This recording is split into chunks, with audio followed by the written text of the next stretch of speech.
नमस्कार, आप देख रहे हैं गंगाजल न्यूज और मैं हूं आभा सोनी।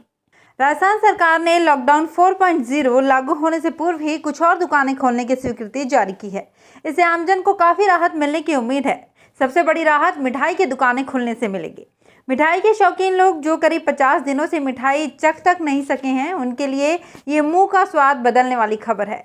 इतने लंबे समय तक मिठाई नहीं मिलने से हो सकता है उनका मुंह का स्वाद बिगड़ गया हो, लेकिन अब वे आराम से मिठाई खा सकते हैं। लेकिन ध्यान रखें कि पेट आपका है। एक बार में ज़्यादा मिठाई नहीं खाएं, इससे पेट खराब भी हो सकता है। इसी तरह से मिर्ची बड़ा और कचौरी खाने के शौकीन लोगों के लिए भी सरकार ने राह आसान कर दी है। सरकार ने रेस्टोरेंट और भोजनालय खोलने पर लगी रोक भी हटा ली है। आप इनका स्वाद तो चख सकते हैं, लेकिन वहां बैठकर नहीं। इसके लिए आपको मिठाई और कचौरी, मिर्ची बड़ा घर ही लाना होगा। मिठाई के दुकानदारों और रेस्टोरेंट व भोजनालय के संचालकों से कहा गया है कि वे दुकान खोल सकते हैं, लेकिन केवल टेक अवे और होम डिलीवरी तक। अगर कोई दुकानदार होम डिलीवरी से अपने ग्राहकों तक सामान पहुंचा सकता है तो उसकी भी छूट मिलेगी। इसके अलावा ग्रामीण क्षेत्रों में सड़कों पर बने ढाबे, हार्डवेयर की दुकानें और प्लम्बिंग, कारपेंटरी, पेंट आदि की दुकानें, निर्माण सामग्री की दुकानें, AC, cooler, TV, electronics repairing की दुकानें, सेवाएं तथा वाहन विक्रय शोरूम भी खोले जा सकते हैं। सरकार ने ये दुकानें खोलने की इजाज़त तो दे दी है, लेकिन सशर्त है, और शर्तें कोई नई नहीं हैं, वही पुरानी शर्तें हैं। जैसे कि सोशल डिस्टेंसिंग, मास्क बिना लगाए अगर ग्राहक आए तो उसे सामान नहीं देना, लगातार सैनिटाइजेशन की व्यवस्था करना शामिल है। आशा है सभी दुकानदार इन शर्तों की पालना करते हुए कार्य करेंगे। इससे व्यापार को भी गति मिलेगी और शर्तों का पालन करने से सुरक्षित भी रहेंगे। अब रुक करते हैं दूसरे समाचारों की ओर। फलौदी तहसील में अब तक अन्य राज्यों से करीब 1100 लोग पहुंच चुके हैं और प्रशासन ने सबको होम आइसोलेशन में रखा है। इनसे सभी आवश्यक औपचारिकताएं पूरी कर ली गई है। जमानती बॉन्ड आदि भरवा लिए गए हैं और इनसे स्पष्ट कहा गया है कि घर में रहें, और अगर बाहर मिले या फिर शिकायत मिली तो जमानत तो जब्त होगी ही। सरकारी क्वारंटाइन सेंटर पर जाने के लिए भी तैयार रहें। कल शाम को मुंबई से 2 बसों में करीब 60 व्यक्ति यहां पहुंचे थे, जिन्हें जोधपुर चौराहे पर ही रोक लिया गया था और वहीं पर इनकी स्कैनिंग आदि करवाकर घर भिजवाया गया और होम आइसोलेशन की कार्रवाई की गई। अन्य राज्यों से आ रहे लोगों के कारण गांव के हालात बदलने लगे हैं। अन्य राज्यों से आने वाले लोगों को कहा जा रहा है कि घर में ही रहना और दूर ही रहना। जिला प्रशासन के पास ऐसे मामलों में शिकायतें बढ़ी हैं और सबसे बड़ी बात यह है कि लोग सूचनाएं देने लगे हैं। सामान्य आदमी यही सोच रहा है कि अब तक तो कोरोना से बचे रहे हैं, लेकिन अब अगर कोरोना की यहाँ दस्तक हुई तो वो इन बाहर से आने वालों से होगी। आम आदमी इन्हें लेकर अब यही सोच रहा है कि जब इनको घर में ही कैद रहना था तो जहाँ से आए हैं वहीं अच्छे नहीं थे क्या? आप क्या सोचते हैं? आप भी जानें। जिला प्रशासन और स्वास्थ्य विभाग बाहर से आने वाले लोगों की कोरोना जांच करवाने में किसी भी प्रकार की कसर नहीं छोड़ रहा है। प्रशासन को भी चिंता है कि जब इतने समय तक शहर सुरक्षित रहा है तो अब भी सुरक्षित रहना चाहिए। जिला प्रशासन अन्य राज्यों से आने वाले लोगों की रैंडमली कोरोना जांच करवा रहा है। स्वास्थ्य विभाग अब तक 149 व्यक्तियों के सैंपल लेकर जांच के लिए भेज चुका है, जिसमें से 114 की जांच रिपोर्ट नेगेटिव प्राप्त हो चुकी है। शेष की रिपोर्ट आनी बाकी है। बीसीएमओ ऑफिस की टीम ने आज लोहावट, कुशलावा और नौसर में 18 सैंपल लिए। बाप संवाददाता कविकांत खत्री की रिपोर्ट के अनुसार बाप क्षेत्र की ग्राम पंचायत चिमाणा खियाराम नगर में पेयजल संकट गहराया हुआ है। ग्रामीण मांगीलाल मेघवाल ने बताया कि जेजेवाई के तहत उनकी ढाणियों में नलकूप खुदा हुआ है। पेयजल संकट के कारण आमजन के साथ साथ पशुओं को परेशानियों का सामना करना पड़ रहा है। जीएलआर और पशु खेली भी जर्जर हो चुकी है। गरीब परिवार महंगे दाम पर पानी क्रय कर अपनी प्यास बुझा रहे हैं। लॉकडाउन के दौरान बाप कस्बे के विभिन्न स्थानों पर ड्यूटी दे रहे पुलिसकर्मी, होमगार्ड और पुलिस मित्र की ऊर्जा बढ़ाने के लिए उन्हें ग्लूकोन डी पेयजल पिलाया गया। समाजसेवी महेश पन्नालाल व्यास ने बताया कि टीम महेश व्यास द्वारा बाप के मुख्य बाजार, कानासर चौराहा, बाप फांटा बस स्टैंड पर तैनात कोरोना योद्धाओं को ग्लूकोन डी पिलाया गया। इस कार्य में मनोज पुरोहित, नंद किशोर तंवर और लकी पुरोहित आदि ने सहयोग किया। बाप संवाददाता कविकांत खत्री के अनुसार बाप ब्लॉक की ग्राम पंचायत चंपासर के मानेवाड़ा गांव में एक 45 साल का व्यक्ति कोरोना पॉजिटिव पाया गया। ग्राम विकास अधिकारी कैलाश बिश्नोई ने बताया कि कोरोना पॉजिटिव व्यक्ति परिवार के साथ 4 मई को अहमदाबाद से गांव आया था।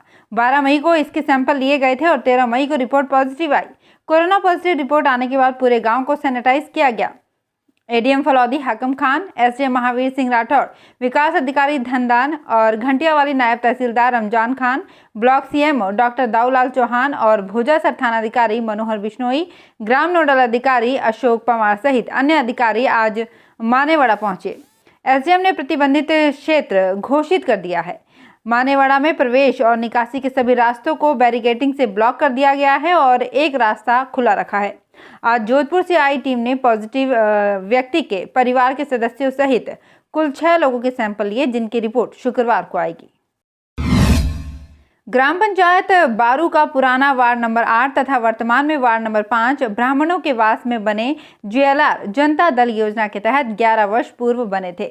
बनने के पश्चात एक बार पाइपलाइन से पानी आया था, उसके बाद आज तक टंकी खाली और सूखी है। भामाशाहों द्वारा टंकी में पशुओं के लिए टैंकरों से पानी डलवाया जाता है।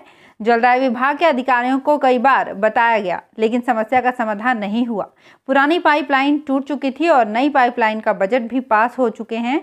इसके 2 साल हो चुके हैं, लेकिन स्थिति जस की तस बनी हुई है। पूर्व विधायक ओम जोशी ने विधायक कोष से JLR का निर्माण करवाया था।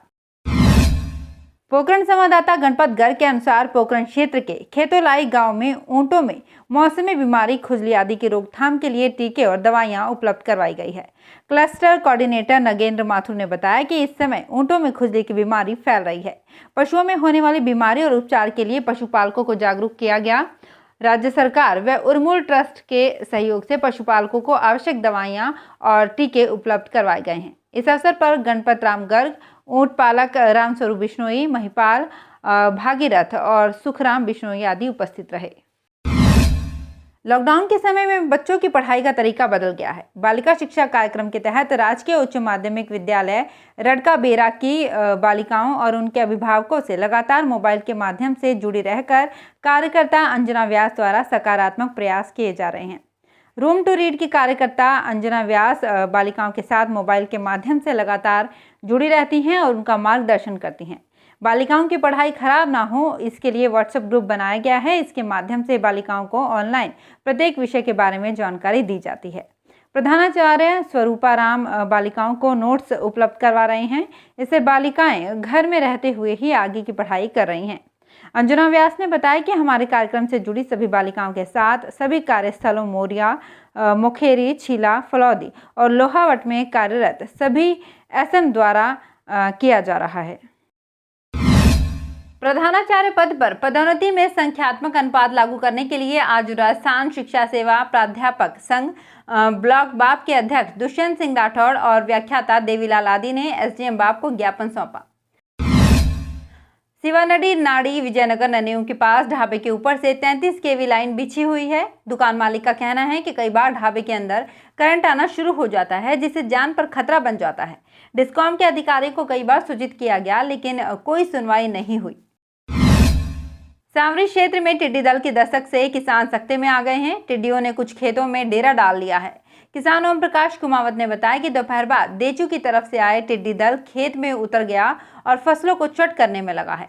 किसान देशी जुगाड़ से उन्हें उड़ाने की कोशिश कर रहे हैं। ये जानकारी और वीडियो हमारे दर्शक प्रकाश जैने ने शेयर की है। देचू में आज दलित समुदाय के जनप्रतिनिधियों और गणमान्य नागरिकों के संयुक्त प्रतिनिधि मंडल ने मुख्यमंत्री और पुलिस विभाग के आला अफसरों के नाम का ज्ञापन तहसीलदार निर्भाराम कोड़ेचा को सौंपा। इस अवसर पर अंबेडकर नवयुवक मंडल के अध्यक्ष टीकूराम चौहान, अंबेडकर नवयुवक मंडल के अध्यक्ष अशोक बिरट, शिक्षक संघ के पूर्व अध्यक्ष दुर्गाराम बिरट, अंबालाल मंडला, कृष्णाराम भाटिया, बाबूराम, पद्माराम आदि उपस्थित रहे। ज्ञापन में फलौदी पुलिस थाने में बावड़ी कला से संबंधित दर्ज सभी मामलों की निष्पक्ष जांच करने, सभी नामजद आरोपियों को शीघ्र गिरफ्तार करने और हमले में प्रयुक्त वाहनों को जब्त करने तथा सभी पीड़ित परिवारों को आर्थिक मुआवजा देने की मांग की गई है। आज के समाचार यहीं समाप्त हुए। गंगाजल न्यूज के साथ बने रहने के लिए धन्यवाद। शुभ रात्रि।